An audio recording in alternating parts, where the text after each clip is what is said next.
Hello everyone, welcome back to another mini blog. তো আজকে দেখতেই পাচ্ছ সকাল সকাল রেডি হয়ে কলেজের জন্য বেরিয়ে পড়েছি। আজকে কলেজ থেকে টিসি নেওয়ার ছিল, তো গিয়েই প্রথমে দেখলাম কাজ হতে অনেকটা লেট হবে, তাই কিছু টিফিন করে নিলাম।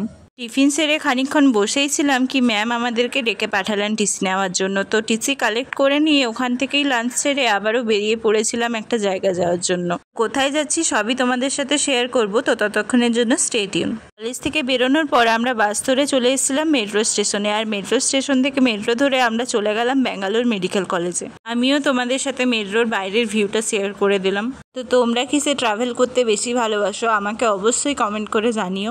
এরপর মেট্রো থেকে নেমে খানিকক্ষণ হেঁটেই আমরা পৌঁছে গেলাম ব্যাঙ্গালোর মেডিকেল কলেজের কাছে। আজকে এখানে আমার কোনোই কাজ ছিল না, কাজ ছিল আমার বান্ধবীর, তাই আমি ওর সাথে এসেছিলাম। কাজ কমপ্লিট হয়ে গেলে বাস ধরে আমরা সোজা চলে গিয়েছিলাম ম্যাজেস্টিক, আর ওখানে কিছু শপিং করে আবারও বাস ধরে আমরা চলে গেছিলাম হোস্টেলের উদ্দেশ্যে। তো টাটা।